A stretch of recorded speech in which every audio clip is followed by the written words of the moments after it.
Class 12 की chemistry class है। देखिए अब आपके पास समय जो है बहुत कम है। यूपी बोर्ड का एग्जाम जो है एकदम करीब आ चुका है। आप जानते हैं 22 तारीख से आपका पेपर है, 22-23 से जो भी स्टार्ट है। तो अब आपके पास समय नहीं है, तो जो भी समय बचा है इस पे आप जो है रिवीजन करते रहिए। आप अपना जो है पिछला जो है देखते रहिए। देखिए आज हम आपको जो है कुछ ऐसे इंपॉर्टेंट नाम वाले रिएक्शन बताएंगे जो अक्सर नाम से पूछा जाता है, और हर एक एग्जाम में जो है 1-2 रिएक्शन 3 रिएक्शन अक्सर जो है पूछ लिया जाता है। और ये जो है इसमें मार्क्स जो मिलते हैं आपको सॉलिड मिलता है। इसमें जो भी मार्क्स मिलेंगे वो आपके सॉलिड होंगे। सॉलिड मतलब ये होता है आपसे पूछ लिया कि हाइलोफॉर्म अपक्रिया से आप क्या समझते हैं, और ये आपका 2 या 3 नंबर का हो जाएगा।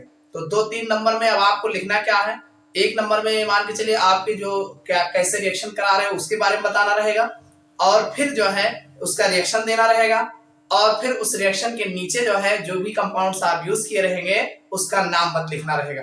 ये 3 काम जब करोगे तब आपका 3 नंबर एक रिएक्शन पे देखने को मिलेगा। इसी तरीके से आपके 2-3 दे दिए जाते हैं और फिर उसको जो है एक्सप्लेन करना आपको रहता है। तो 6-7 नंबर के भी पूछे जाते हैं, कभी कभी हर बार पूछे जाते हैं। देखिए जो नाम वाले रिएक्शन है नाम से तो पूछे ही जाते हैं, साथ में जो है कभी कभी रिएक्शन जो है आपको क्या होता है जब में कैसे प्राप्त करोगे, इन सब में भी जो है यही रिएक्शन जो है पूछ लिए जाते हैं। तो आज हम जो है कुछ ऐसे इंपॉर्टेंट नाम वाले अपक्रियाओं के बारे में चर्चा करेंगे जो एग्जाम में बार बार पूछे गए हैं और हर बार पूछा जाता है, यानी अक्सर जो है घुमा फिरा के। जैसे आप पूरे ऑर्गेनिक केमिस्ट्री में क्लास 12 के ऑर्गेनिक केमिस्ट्री में जो भी नाम वाले रिएक्शन है कहीं बाहर से थोड़ी आएंगे। अरे कुछ हर लेसन में 1-2-3-4 रिएक्शन है ही है। कुछ रिएक्शंस ऐसे होते हैं जो अक्सर पूछे गए हैं, तो उन्हीं रिएक्शनों के आने का चांस जो है रहता है। तो आज हम उन्हीं कुछ ऐसे रिएक्शन के बारे में बात करेंगे जो हर बार आते रहते हैं। तो आप लोग हमारे साथ बने रहिएगा। देखिए सबसे पहला रिएक्शन हमने जो लिया है मोस्ट इंपॉर्टेंट है, ये हाइलोफॉर्म अपक्रिया है। ये कौन सी अपक्रिया है? हाइलोफॉर्म अपक्रिया है। तो हाइलोफॉर्म अपक्रिया में होता क्या है, देखिए इसमें जो है हाइलोफॉर्म है, इसका मतलब क्लोरोफॉर्म। ध्यान रखिएगा, इसको पकड़ के याद रखिए। कहीं ना कहीं से आप जब रिलेटेड करके याद रखेंगे तभी याद रहेगा, नहीं याद नहीं रहता। हाइलोफॉर्म अपक्रिया मतलब क्लोरोफॉर्म का बनना हाइलोफॉर्म अपक्रिया कहलाती है। इसमें होता क्या है कि आप चाहे एथिल अल्कोहल ले लीजिए, चाहे एसीटोन ले लीजिए, चाहे मेथिल अल्कोहल ले लीजिए, तो इन सब की अपक्रिया जो है आप हाइड्रोजन ले लीजिए। अब हाइड्रोजन में आप I2 भी ले सकते हैं, Br2 भी ले सकते हैं और Cl2 भी ले सकते हैं, और साथ में जो है अब कोई एक हाइड्रोजन लेंगे, अल्कोहल लेंगे, उसके बाद जो है NaOH कोई क्षार लेंगे, चाहे NaOH ले लीजिए चाहे KOH। तो इन सब की जब आप अपक्रिया कराते हैं तो अगर I2 लिए हैं तो आइडो फॉर्म बनेगा, Br2 लिए हैं अगर तो ब्रोमो फॉर्म बनेगा, Cl लिए हैं तो क्लोरो फॉर्म बनेगा। तो इस तरीके से हाइलोफॉर्म का बनना हाइलोफॉर्म अपक्रिया कहलाती है। बहुत इंपॉर्टेंट रिएक्शन है। देखिए इसमें होता क्या है, हमने मान लीजिए CH3CH2OH, ये आपका है एथिल अल्कोहल है, और इसके साथ आपने I2 ले लिया, आइडो फॉर्म बनाएंगे, I2 ले लिया, और साथ में हमने NaOH ले लिया। ये आपको 3 तो ध्यान ही रखना है, चाहे NaOH ले सकते हैं सोडियम हाइड्रोक्साइड, या KOH ले लीजिए, I2 ले लीजिए, चाहे I2 जगह Br2 ले लीजिए, जैसा लोगे वैसा बनेगा। ये इतना लेंगे तो इसमें होता क्या है, देखिए आपका एक तो CH3 बनेगा, आइडो फॉर्म बन जाएगा, और साथ में आपका एक जो है HCOO Na बनेगा, और साथ में NaI भी बनेगा, और साथ में H2O बनेगा। इतना आपको ध्यान रखना है। तो लोगे कितना, देखो एक चीज अगर ध्यान रखते हैं आप तो बहुत आसान होगा, ये 4 होगा और ये 6 होगा। बस 2 चीज आपको ध्यान रखना, ये 6 होगा ये 4 होगा। 6-4 का हिसाब किताब अगर बैठा लिए तो आपका हाइलोफॉर्म अपक्रिया कंप्लीट हो जाएगा। देखिए इसमें होगा क्या, आप देख रहे हैं आप 2 कार्बन है, एक कार्बन आइडो आपके आइडो फॉर्म बना है, आइडो फॉर्म, और दूसरा कार्बन HCOO बन गया। ठीक, देखिए आपका 4 दूनी 8 आई है, तो यहाँ पे आप बढ़ा नहीं सकते हैं, तो इसका मतलब 5 यहाँ पे हो जाएगा, 5-3 8 आई बन जाएगा। और आपका Na 6 Na है, 5 Na यहाँ लग गया, 1 Na यहाँ लग गया। तो हाइड्रोजन कितना है, 6 हाइड्रोजन यहाँ है, 3 2 5 1 6 हाइड्रोजन, ये 12 हाइड्रोजन है। इसका मतलब यहाँ पे आपका 1 2 लग ही गया, 10 बचा, इसका मतलब 5:2 हो जाएगा। अब ऑक्सीजन के हिसाब से बैलेंस करते हो, 6 ऑक्सीजन यहाँ है, 7 तो 5 ऑक्सीजन यहाँ हो गया, 5 2 7। इस तरीके से आपका रिएक्शन बैलेंस हो जाएगा। ये आपका है सोडियम फॉर्मेट, सोडियम फॉर्मेट, ये आपका सोडियम आयोडाइड और ये H2O। कहने का मतलब आप लिखोगे कैसे, लिखना बड़ा आसान है। अगर रिएक्शन आप 4-6 ध्यान किए हैं आप बना ले जाएंगे। जब हम एथिल अल्कोहल को I2 और साथ में सोडियम हाइड्रोक्साइड, साथ में सोडियम हाइड्रोक्साइड के साथ जो है गर्म करते हैं तो हमें आयोडोफॉर्म प्राप्त होता है। आयोडोफॉर्म का बनना हैलोफॉर्म अभिक्रिया कहलाती है। इतना लिखना है, बाकी आपको रिएक्शन ध्यान रखना है। एथिल अल्कोहल ले लीजिएगा, I2 ले लीजिएगा और NaOH ले लीजिएगा। NaOH की जगह KOH ले लेना तो यहाँ K लग जाएगा, और यहाँ पे I2 की जगह अगर आप Cl2 या Br2 लेते हैं तो जहां जहां I है वहां वहां पे Cl या Br हो जाएगा, बाकी सेम रिएक्शन होगा। बहुत इंपॉर्टेंट है, इसको ध्यान रखिएगा। अगला जो हमारा रिएक्शन है उर्ज रिएक्शन। देखिए उर्ज रिएक्शन भी आपका पूछा गया है। देखो इन तीनों में से कोई एक जरूर अक्सर पूछा जाता है। उर्ज हो गया, उर्ज रिएक्शन से आप क्या समझते हैं, उर्ज रिएक्शन, उर्ज फिटिंग रिएक्शन, और अगला है फिटिंग अपक्रिया। 3 अपक्रियाएं इसमें आती हैं, तीनों में कंफ्यूजन रहता है। तीनों को एक साथ देखेंगे बड़े आसानी समझ में आ जाएगा। सबसे पहले हम देखते हैं उर्ज रिएक्शन होता क्या है। देखिए सबका मेथड सेम है, बस आप जो रिएक्टेंट ले रहे हैं उसी में फेरबदल करना है। सबसे पहले अगर हम देखते हैं तो आप लेते हैं CH3I मेथिल आयोडाइड, साथ में Na लेंगे, 2 पार्टिकल Na लेंगे, और ये मेथिल आयोडाइड जो है 2 पार्टिकल लेंगे। CH3I देखो ये एल्किल मेथिल आयोडाइड है, मेथिल आयोडाइड, साथ में Na in presence of dry ether, in presence of dry ether, शुष्क ईथरीय माध्यम में जब हम इनको गर्म करते हैं तो हम देखिए होगा क्या, 2 Na है, 2 I है, ये इधर का I और इधर का I, दोनों Na के साथ NaI बना लेंगे और ये दोनों खिसक करके एक में लिख देंगे तो ये बन जाएगा आपका CH3 और साथ में NaI। तो ये आपका है इथेन बनेगा, इथेन। तो इसमें आप देख रहे हैं दोनों एल्किल हैलाइड है भाई, ये आपका CH3I methyl iodide, methyl iodide दोनों एल्किल हैलाइड है। तो जब आप दोनों एल्किल हैलाइड लेंगे शुष्क ईथरीय माध्यम में सोडियम धातु के साथ गर्म करते हैं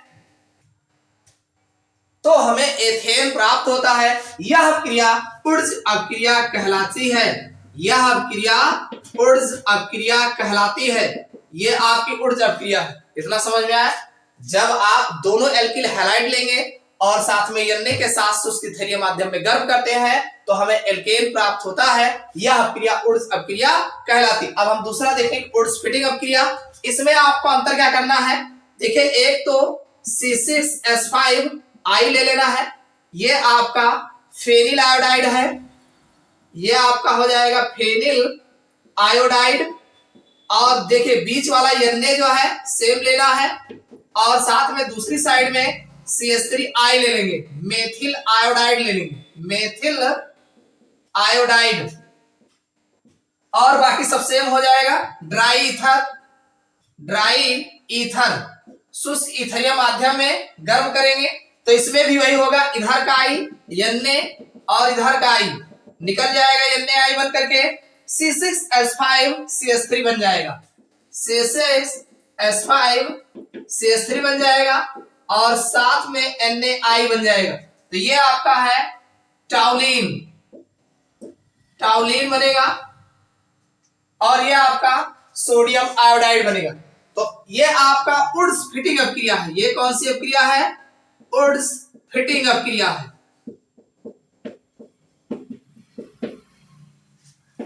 देखिए उर्ज रिएक्शन में आपके दोनों मेथिल आयोडाइड होंगे। उर्ज फिटिंग, उर्ज भी है और फिटिंग भी है। तो फिटिंग में भाई एक फेनिल ले लेंगे, फिटिंग है तो फेनिल ले लेंगे, एक फेनिल ले लेंगे, दूसरा मेथिल वाला ले लेंगे, तो ये आपका उर्ज फिटिंग बन जाएगा। और तीसरा है आपका फिटिंग अपक्रिया। तो फिटिंग अपक्रिया में क्या होगा कि अब की बार फिटिंग है ना तो दोनों फेनिल ले लेना, बस हो जाएगा। C6H5I ये आपका फेनिल आयोडाइड है, फेनिल आयोडाइड। साथ में Na तो लेंगे ही लेंगे और साथ में फिर फेनिल आयोडाइड ही लेंगे, एक ही टाइप का लेंगे और दोनों को गर्म कर देंगे in presence of dry ether के साथ गर्म कर देंगे, Na निकल जाएगा और दोनों को जोड़ देंगे। C6H5 C6H5 बन जाएगा और ये हमारा NaI बन जाएगा। तो ये आपका है डाइफेनिल कह लीजिए चाहे बाइफेनिल कह लीजिए, डाइफेनिल। तो ये आपका जो बना है ये आपका जो रिएक्शन कहलाता है फिटिंग अभिक्रिया कहलाती है। तो आपको तीनों समझ में आ गया होगा कि जब हम दोनों एल्किल हैलाइड लेकर के शुष्क ईथरीय माध्यम में सोडियम धातु के साथ अभिक्रिया कराते हैं तो एल्केन बनता है। यह अभिक्रिया उर्ज अभिक्रिया कहलाती है। और दूसरा आप बताएंगे जब हम फेनिल आयोडाइड और मेथिल आयोडाइड की अभिक्रिया शुष्क ईथरीय माध्यम में सोडियम धातु के साथ कराते हैं तो हमें टाउलिन प्राप्त होता है। या आप जैसे भी लेंगे उसी हिसाब से बनेगा, टाउलिन प्राप्त होता है। यह अभिक्रिया जो है उर्ज फिटिंग अभिक्रिया कहलाती है। और तीसरा आपका हो जाएगा जब हम फेनिल आयोडाइड को सोडियम धातु के साथ शुष्क ईथरीय माध्यम में गर्म करते हैं तो बाइफेनिल या डाइफेनिल बनता है। यह अभिक्रिया उर्ज फिटिंग अभिक्रिया कहलाती है। तो ये आपके तीनों हैं, बहुत इंपॉर्टेंट है, इसको ध्यान रखिएगा, एक आध जरूर पूछा जाता है। और वैसे भी जो है ये सब क्या होता है जब में कैसे प्राप्त करोगे इन सब में जो है अक्सर पूछा गया है। देखिए अगला जो हमने रिएक्शन लिया है बहुत ही इंपॉर्टेंट है, ये भी पूछा गया है, अक्सर पूछा गया है, कैनिजारो अभिक्रिया। देखो कैनिजारो अभिक्रिया अक्सर पूछा जाता है, ये आपके क्या होता है जब में और कैसे प्राप्त करोगे में, ये भी बहुत पूछा गया है। तो कैनिजारो अभिक्रिया में होता क्या है, देखिए इसमें चाहे आप देखिए इसमें एल्डिहाइड समूह लिया जाता है। आप कोई भी यौगिक ले लो, फार्मल्डिहाइड ले लो और फार्मल्डिहाइड ले लो, और चाहे आप कोई एल्डिहाइड ले लीजिए, चाहे फार्मल्डिहाइड ले लीजिए चाहे बेंजल्डिहाइड ले लीजिए, एरोमेटिक एल्डिहाइड ले लीजिए चाहे एलिफेटिक एल्डिहाइड ले लीजिए। और इसको जब हम सोडियम हाइड्रोक्साइड के साथ किसी क्षार के साथ जो है जब गर्म करते हैं तो इसका दो अणु जब लेते हैं, एल्डिहाइड के दो अणु लेते हैं, यह आपका हाइड्रोक्साइड सोडियम हाइड्रोक्साइड हो चाहे पोटेशियम हाइड्रोक्साइड हो, एक अणु लेते हैं और इनके साथ जब गर्म करते हैं तो दो अणु में से एक अणु जो है ऑक्सीकृत होता है और दूसरा अणु जो है अपचयित होता है। एक अल्कोहल में जाता है और दूसरा एसिड में चेंज होता है, यही इसका है। देखिए इसमें होता क्या है, कैनिजारो अभिक्रिया में हमने दो पार्टिकल जो है HCHO ले लिया फार्मल्डिहाइड और इस पर जो है NaOH की अभिक्रिया करा दी। तो इसमें होगा क्या, एक तो आपका बन जाएगा CH3OH बन जाएगा और दूसरा HCOO Na बन जाएगा। देखिए 4 हाइड्रोजन यहाँ है, एक हाइड्रोजन यहाँ, 5 हाइड्रोजन है। तो देखिए 3 1 4 हाइड्रोजन ये हो गया, एक हाइड्रोजन ये हो गया, 5 हो गया और एक Na है, 3 ऑक्सीजन है, 2 ऑक्सीजन एक है यहाँ और एक Na। ये है मेथिल अल्कोहल और दूसरा है सोडियम फॉर्मेट है, सोडियम फॉर्मेट है। ये आपका है फॉर्मल्डिहाइड, फॉर्मल्डिहाइड। जब हम फॉर्मल्डिहाइड के दो अणु लेकर के सोडियम हाइड्रोक्साइड के साथ गर्म करते हैं तो एक मेथिल अल्कोहल और दूसरा सोडियम फॉर्मेट बनता है। ठीक इसी तरीके से अगर हम दो पार्टिकल C6H5 CHO ले लेते हैं, ये है बेंजल्डिहाइड, इसका नाम है बेंजल्डिहाइड। और जब हम बेंजल्डिहाइड की अभिक्रिया सेम NaOH के साथ कराते हैं तो इसमें होता क्या है, इसमें भी वही होगा, एक बन जाएगा C6H5 CH2OH और दूसरा बन जाएगा C6H5 COO Na, ये बनेगा।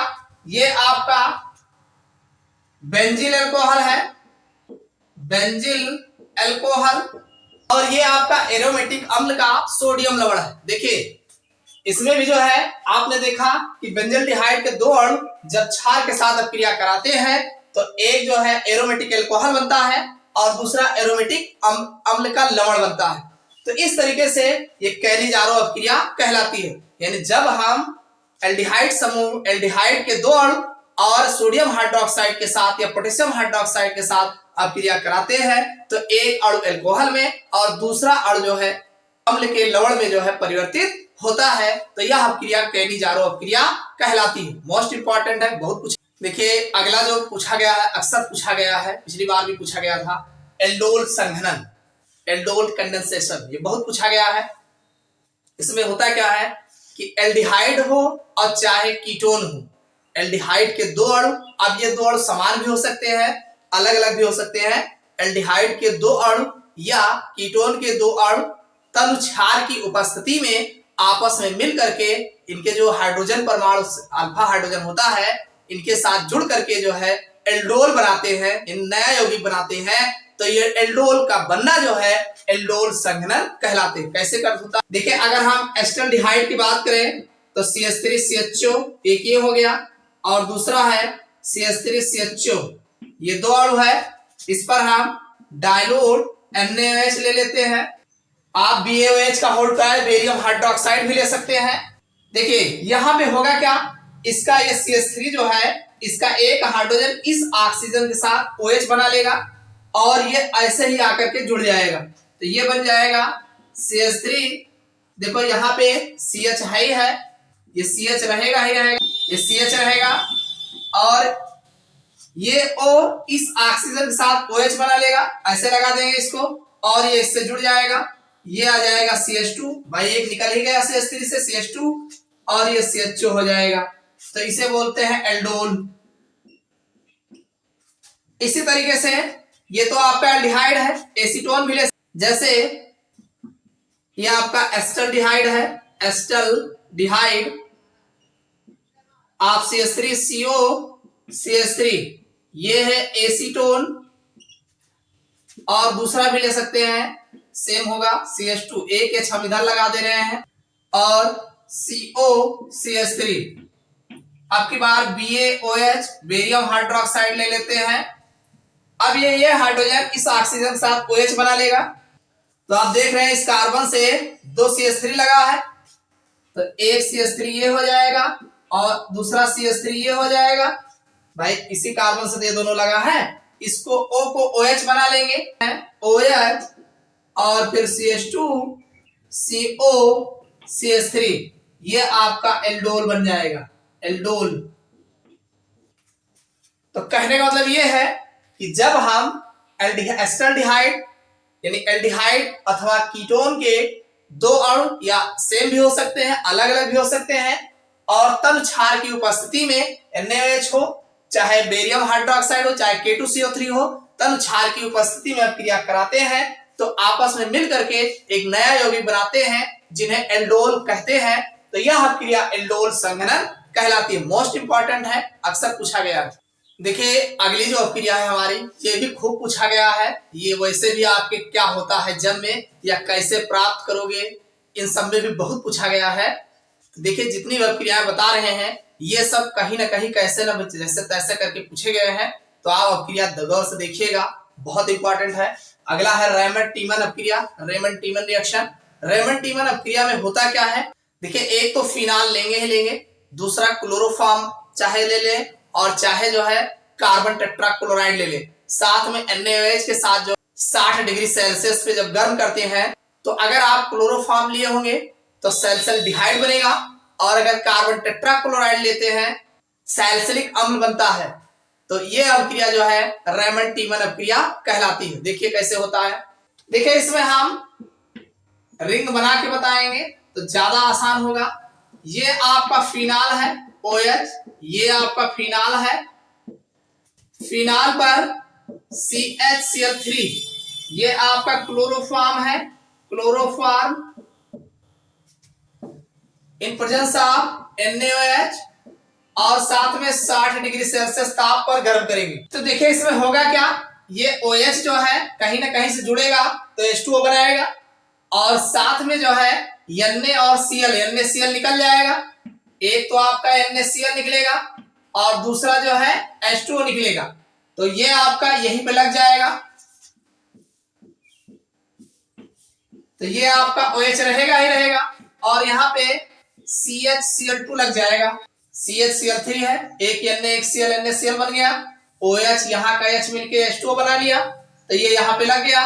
अब की बार क्या होगा, जब इसका हम पुनः NaOH से क्रिया कराएंगे तो देखिए यहाँ पे 2 Cl है तो 2 Na, भाई 2 NaOH अगर लेते हैं NaOH NaOH तो आप जानते हैं एक H2O बन जाएगा, और 2 Na जो है ये 2 Na है, 2 Cl के साथ NaCl बना लेगा, तो बचा क्या है, एक ऑक्सीजन बचेगा, यही लग जाएगा।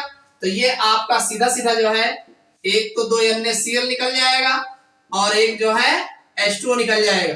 तो ये आपका सीधा सीधा जो बचेगा, यहाँ आपका OH है और यहाँ पे CHO हो जाएगा, तो ये सैलिसिलडिहाइड आपका बन जाएगा, सैलिसिलडिहाइड।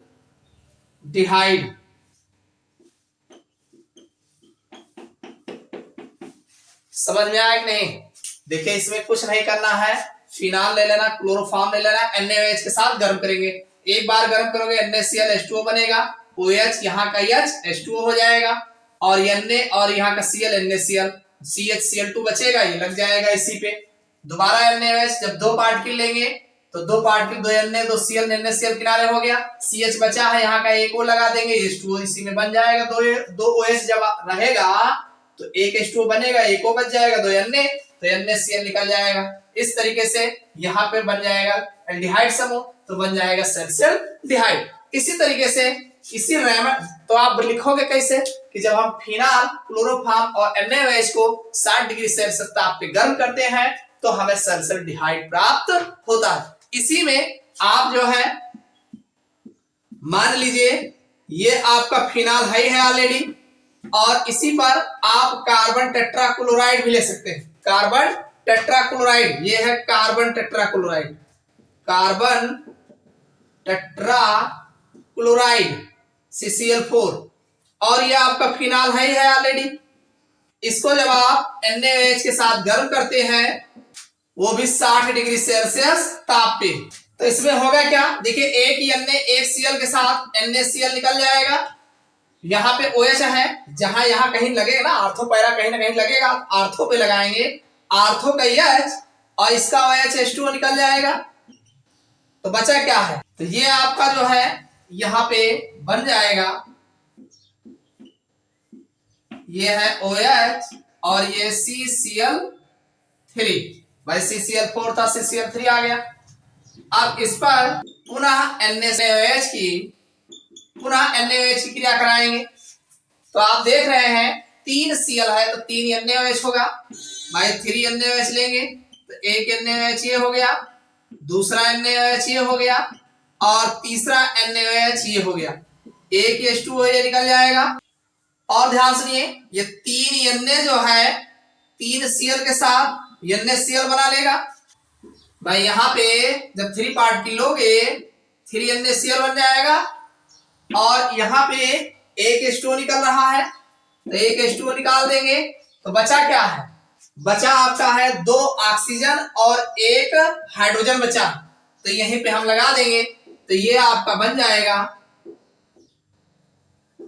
ये आपका ऑलरेडी OH है और COOH बचा है। अरे यहाँ का Cl NaCl बन ही गया, और फिर ये OH में 3 OH जब होगा तो एक H2O निकल जाएगा, 2 ऑक्सीजन एक हाइड्रोजन बच जाएगा, इसको लगा देंगे, तो ये जो बन जाएगा सैलिसिलिक अम्ल बनेगा, सैलिसिलिक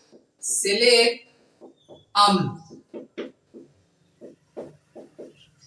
समझ में आया भाई, NaCl बन रहा है, 3 बन रहा है, इसको जाने रहिएगा, बहुत आसान है। फिनाल ले लिए, कार्बन टेट्राक्लोराइड ले लिए, और NaOH के साथ जब इसको हम 60 डिग्री सेल्सियस ताप पे गर्म करते हैं तो हमें सैलिसिलिक अम्ल प्राप्त होता है। तो यह अभिक्रिया रेमंड टीमन अभिक्रिया कहलाती। आपसे यह अभिक्रियाएं जो है एग्जाम में भरने के लिए भी पूछे जाते हैं, और साथ में जो है क्या होता है जब में बहुत पूछा गया है, और ये दोनों अभिक्रियाएं बहुत ही पूछी गई हैं, तो इसको बढ़िया से तैयार कर लीजिएगा, देख लीजिए, एक बार 2 बार देखिए, आसानी से समझ में आ जाएगा। तो ये नॉमिनल रिएक्शन है, ये हमने आपको 5 अभिक्रियाएं बताई हैं, इस पांचों में से 1-2 तो आपके 100% फंसेंगे, बाकी जो और अभिक्रियाएं हैं, कुछ अभिक्रियाएं भी और हैं, इनको हम अगले लेक्चर्स में जो है आपको देखने को मिलेगा। अगर ये लेक्चर आपको समझ में आया होगा तो अगला जरूर देखिएगा, वो भी आपके समझ में आएगा और आपके कोई जो भी रिएक्शंस आने वाले हैं सब के सब कंप्लीट हो जाएंगे। अगर वीडियो आपको पसंद आया हो लाइक जरूर करिएगा और अगर चैनल पर नए हो सब्सक्राइब कर लेना।